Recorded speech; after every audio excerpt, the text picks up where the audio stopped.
The Gardner family loved spending their weekends in nature, far from the noise of the city.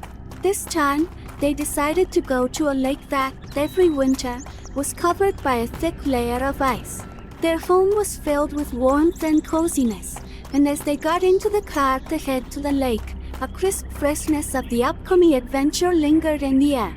Little Toby, barely waiting for the car to park, jumped out, leaped onto the thick snow, and froze for a moment as if absorbing the full power of the winter day. The sun shone low on the horizon, casting golden rays onto the ice's reflective surface, and everything around was bathed in a quiet glow.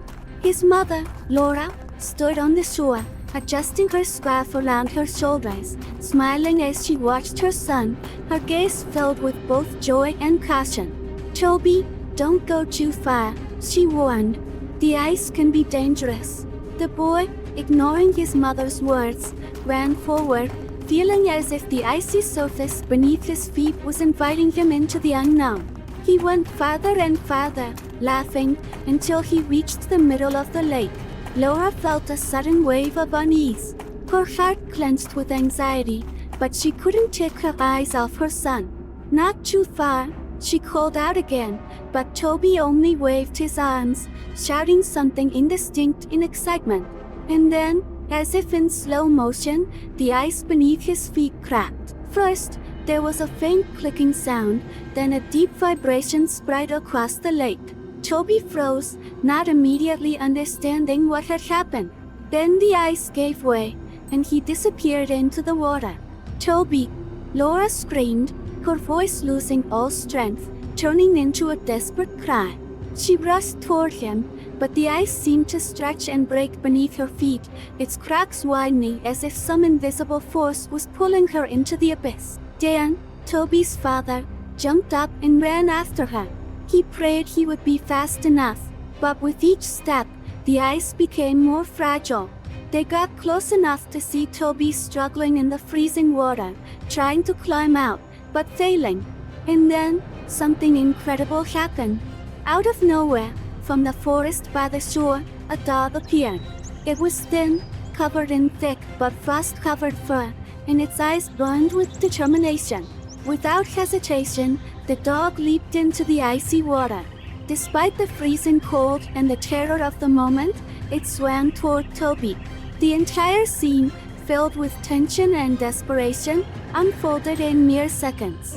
Laura and Dan held their breath as they watched the dog battle the freezing water and ice, reaching Toby and gripping his clothes with its teeth. With immense effort, it pulled him onto the ice. Fearless and determined, the dog dragged Toby toward the shore. As soon as Toby reached solid ground, Dan rushed to him, lifting him into his arms. The boy was trembling violently, his face pale, lips turning blue. Without hesitation, Dan carried him toward the car. Laura walked beside them, wrapping her coat around her son, unable to hold back her tears. "Is he okay?" she asked, her voice trembling with fear. Toby, barely conscious, barely moved. The dog, wasting no time, scrambled off the ice and ran to the car. Laura turned in surprise but didn't stop it. The dog jumped inside and started licking Toby's face, trying to bring him back. It was cold, covered in frost, but its love and care were genuine, and that made all the difference. Despite his weakness, Toby felt a strange warmth from the stray dog that had become his savior. The ride home was silent. Dan gripped the steering wheel tightly, his thoughts scattered, filled with regret. "We could have lost him, Laura," he said, unable to hide his guilt. Laura only nodded, but her gaze was fixed not on her husband, but on their son, who was still shivering in the back seat. She wrapped her arms around him, trying to warm him. "I couldn't have stopped him," she whispered. Toby opened his eyes, saw his mother, and quietly said, "Mom, the dog saved me. It just jumped into the water and pulled me out. I don't want it to leave."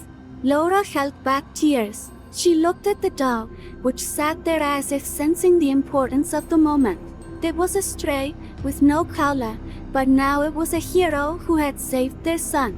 Time would prove that its presence was no mere coincidence. When they arrived home, Toby felt the weight of what had happened, realizing how different the outcome could have been. He was grateful, and in his eyes burned a new understanding. Life was entirely at the mercy of chance, but in that uncertainty, there was room not just for fear but for kindness. "We have to keep her," Toby said, looking at the dog, which had settled into a corner. "She saved me. We can't let her go." Diana and Laura exchanged glances, their hearts heavy, but they knew that no fear could outweigh the feeling they had in that moment.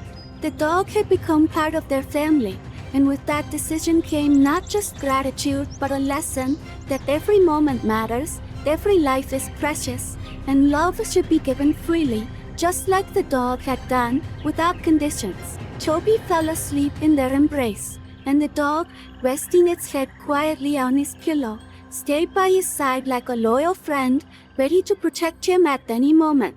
And that day was not just a day of rescue, it was the beginning of a new story of love and life.